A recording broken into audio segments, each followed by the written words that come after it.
Imagine you collapse on a busy city street. Hundreds of people walk past you. Some glance down, some look away. Almost no one stops. And the strange part? The more people there are around you, the less likely any single one of them is to help. This feels wrong. It feels like a malfunction, like something broken in the human soul. But the real answer is far stranger than a moral failure. The real answer is that you are wired this way. Your brain was built for a world that no longer exists, and in the world that does exist, that ancient wiring is quietly killing people. This is the bystander effect. And once you understand it, you will never see a crowd the same way again. In 1964, a woman named Kitty Genovese was attacked outside her apartment building in Queens, New York. She screamed. She fought back. The attack lasted over half an hour, and according to early news reports, 38 of her neighbors watched from their windows. Not one called the police in time to save her. The story shook the country. Psychologists and journalists asked the same question: what is wrong with people? Two researchers at Columbia University decided to find out. Darley and Latané were colleagues, not close friends, but the Genovese case pulled them into an obsession. They did not want to describe the problem. They wanted to measure it, break it apart, and find what was actually driving it. What they discovered changed psychology forever. Darley and Latané designed a simple experiment. They placed a student alone in a room and told them they were participating in a group discussion over an intercom. One of the other voices on the intercom began having what sounded like a seizure, choking and calling for help. When the student believed they were the only one who could hear the emergency, 85% of them left the room immediately to get help. When the student believed there were 4 other people on the line, only 31% helped. Same emergency, same person, same voice. But when the crowd grew,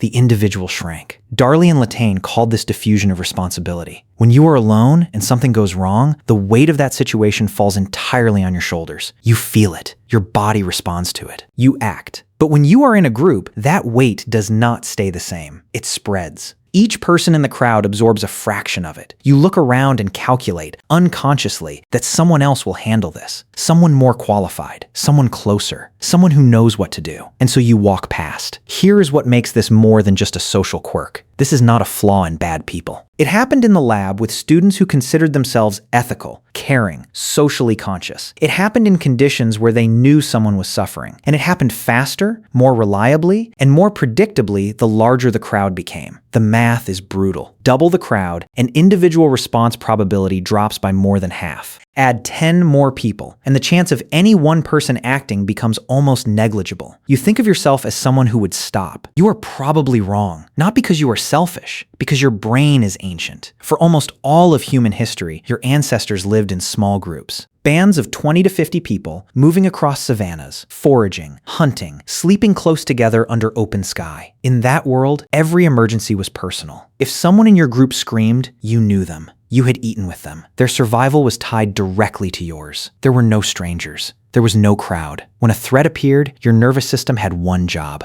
assess, act, protect. The wiring that drove that response is still inside you. But now you are standing on a subway platform with 1,000 strangers, and that ancient system has no instruction set for this situation. Psychologist Stanley Milgram, who conducted his own landmark research on human obedience and social conformity, argued that cities create a kind of psychic overload. The sheer volume of strangers your brain encounters every day forces it to filter, categorize, and deprioritize almost all of them. Not out of cruelty, out of necessity. You cannot feel the full weight of 1,000 strangers and still function. But in doing that, you turn the people around you into background, and background does not bleed. Background does not need rescuing. There is a second mechanism running alongside diffusion of responsibility. Darley and Latané called it pluralistic ignorance. When you encounter an ambiguous situation, a person slumped against a wall, someone crying in a parking lot, a raised voice behind a closed door, you do the most human thing possible. You look around to see how others are reacting. You read the crowd for cues. And so does everyone else. Every single person in that crowd is doing the same thing at the same moment. Everyone is looking around for confirmation that this is, or is not, an emergency. And because everyone looks calm, because no one is rushing forward, everyone concludes that everything must be fine. The crowd becomes a mirror reflecting a false reality back at itself. Calm feeding calm. Inaction, validating inaction. In 1968, Darley and Latané published another experiment. They filled a room with participants and then piped smoke in under the door. When a person was alone, they reported the smoke within seconds. When they were in a group of 3, they reported it only 20% of the time because the others were sitting quietly and calmly, looking at their questionnaires, which taught them to do the same. The room was filling with smoke. No one moved. because no one else moved. This is not cowardice. It is your brain doing exactly what it evolved to do. In the small bands your ancestors lived in, looking to others for social cues was a survival strategy. If the elder did not panic, you did not panic. Social consensus kept groups from fragmenting in the face of false alarms. But in a modern crowd, that strategy misfires. The people around you do not share your context. They do not know the situation any better than you do.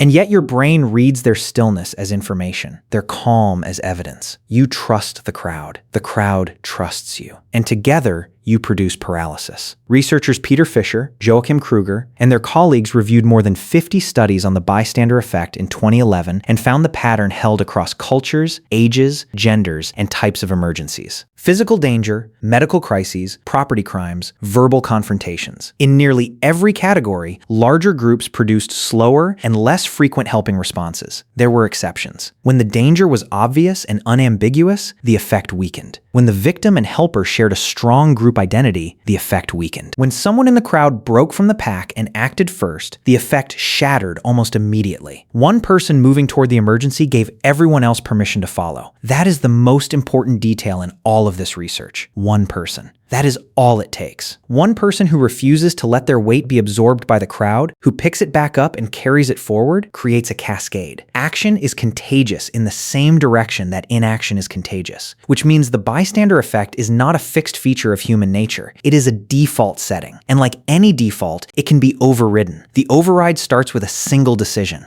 to stop treating ambiguity as someone else's problem. Social psychologist Philip Zimbardo, whose research on situational power shaped decades of thinking about human behavior, argued that the greatest danger in any situation is the belief that someone else is in charge, that some authority, some system, some other person has already assessed the situation and chosen not to act. When you believe the system is handling it, you step back. You let it handle it. But the system is made of people, and all those people are stepping back for the same reason you are. The way out of the effect is not to become more courageous. Courage is a conscious act that takes time to summon. By the time courage arrives, the moment may have passed. The way out is to make the decision before you are in the situation. To decide now, in the abstract, that if you are in a crowd and something looks wrong, you will not scan the crowd for permission. You will act first and look back later. Researchers who study emergency response training found that people who were explicitly taught about the bystander effect were significantly more likely to help in emergencies. Not because they became better people, because they were armed with a name for what was happening to them. They could feel the pull of the crowd and identify it. And identification is the first step toward resistance. The same mechanism that makes crowds dangerous makes them powerful in reverse. In 2007, a man named Wesley Autry was standing on a New York subway platform when he saw a stranger fall onto the tracks during an oncoming train. He did not scan the crowd. He did not wait for cues. He jumped down, pressed the man flat into the drainage trench between the rails, and held him as 5 subway cars passed over both of them. He was fine. The man was fine. When Autry stood up, the crowd on the platform erupted. They had all been watching, every single one of them. And in the 2 seconds it took one person to act, they were all transformed from bystanders into witnesses. Into people who had just watched something extraordinary. Into people who, when they tell that story, will say they were there when someone chose not to walk past. You walk through crowds every day. You pass strangers on streets, in stations, in parking lots, in hallways. Your brain is quietly calculating, every second, how much of the world is your responsibility. The ancient answer is, only what you can name. Only what you know. Only what touches you directly. But you are not ancient. You are here. Now, in a world full of strangers who are underneath everything, exactly like the people your ancestors would have died for. Tonight, you might pass someone who needs help. You will feel the pull of the crowd. You will look around. You will begin the old calculation. The question is not whether you feel that pull. You will. The question is what you do in the half second after you feel it. That half second is the whole story. It always has been. So don't just walk away. Like and subscribe to the channel. Don't be in bystander.